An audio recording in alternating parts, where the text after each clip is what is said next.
Hi, I'm Stu, and welcome back to another LumaFusion video tutorial. For the past couple of years, I have been editing all my LumaFusion video tutorials on the iPad, and that's great, but I thought it was time we showed some love to the iPhone itself, and basically show you some of the quirks and differences from editing on an iPad compared to an iPhone, because obviously you've got less screen real estate, you need to work a little bit smarter. Let me show you some of the tips and techniques that I use. Just before we get started, don't forget to like, subscribe and tick that bell for notifications of the next time I upload a video tutorial. When you're using LumaFusion for iPhone compared to the iPad, you've obviously got a limited amount of screen real estate, even if you're using an iPhone Pro Max. You're going to need to get used to the little layout panels icons down here. Now I generally like to work with the top left when I'm doing my editing and jump over to the bottom right when it comes to looking for imagery. You've also got the option of working top right, which puts your thumbnail gallery in the middle, and I found that the left hand version and the right hand version of the same thumbnail positioning is not quite as flexible as it would be if you were working horizontal, which I can show you like that, and then obviously turn your phone back. So generally speaking, I work to top left and then bottom right, and sometimes if I want to focus specifically on the timeline, I can work bottom left, and that changes the view to there. But you do have a problem with doing this. If I change to focusing on my story blocks cache media, for example, and let's say I wanted to bring in these dark clouds, and then we're going to import it in, and I'm going to place on secondary, but it doesn't matter whether you're inserting to main, overwriting to main, placing on a secondary, it's going to cause the same issue, and it's this. Tap that, and basically where has your layout panel controls gone to? And you've actually got no way of getting them back. Well, the simplest way is actually to just do what I did a little bit earlier on, and that is to turn your phone on its side, and you'll then see the layout panel reappears, and you can then change it back to that top view where you get your screen real estate and your preview at the top, timeline in the middle, and thumbnail galleries at the bottom.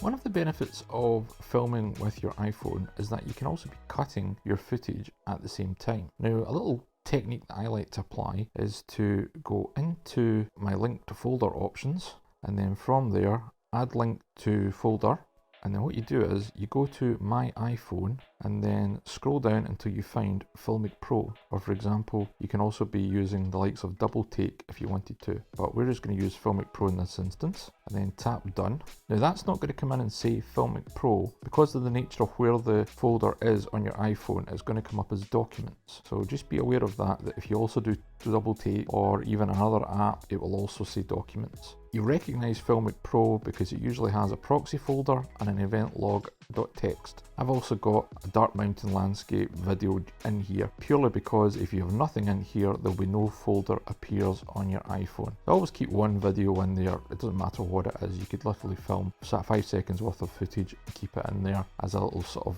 placeholder. So once you've got that set up, that means that in future when you want to shoot and also edit and pull the high res video, whether it be ProRes, log, 10-bit, that kind of thing, directly into your LumaFusion, you can do that via the link folders option. And then after that, you've got the ability to rough cut or even do a full edit on your iPhone. What I suggest though is if you're like me and you juggle between the iPhone and the iPad, then you do a rough cut on your iPhone, maybe even show the client, where you're at with your filming, and then from there you can then airdrop the whole project by tapping on LumaFusion project package and do share and airdrop it across to your iPad when you're ready, and that means you can then finish the edit on your iPad. 99% of the time these days we can do everything in LumaFusion, and what we can't do in LumaFusion we can do in other apps and bring into LumaFusion.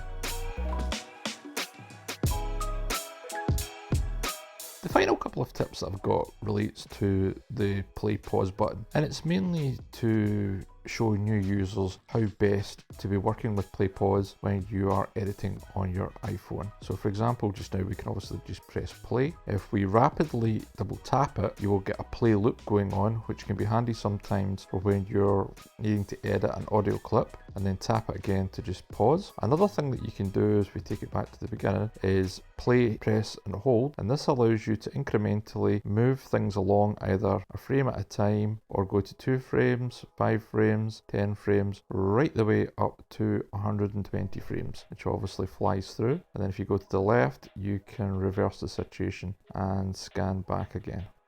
Now what I tend to do when it comes to generally pressing play pause is that I will just use I'm right-handed, so my left thumb, and just tap the preview screen and then tap again to stop, rather than aiming for play button itself. It's just faster. Basically tap here. And then finally, I heartily recommend that you take the time and effort to not just use the preview window, but also double tap it so that you can get it full screen. Obviously, if you're working on a landscape video as I am here, don't forget to turn things on the side just to maximize the screen layout. Once you press play, it will then go full screen until you tap it once again and tap pause. You can reset things back the way, double tap, and that shrinks back down to the normal size preview window. And there you go. That's just a few tips and techniques for using and working with the iPhone and LumaFusion together. Hope you've enjoyed this new style of video tutorial, and we're going to do some more of these whereby I'm actually recording the tutorial directly on the iPhone, but if I just show you, I've also been doing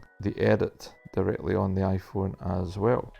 So practicing what I preach. Could have done it on the iPad, but I've enjoyed being able to just edit on the iPhone like so. This will get uploaded now, and I will catch you on the next video tutorial. See you later. If you like the video, then give it a thumbs up, as it really helps the channel. Don't forget to subscribe for more video tutorials every week, and ring the bell to get notified of when Stu has uploaded a new video tutorial. You have been watching I Am Stu. See you later.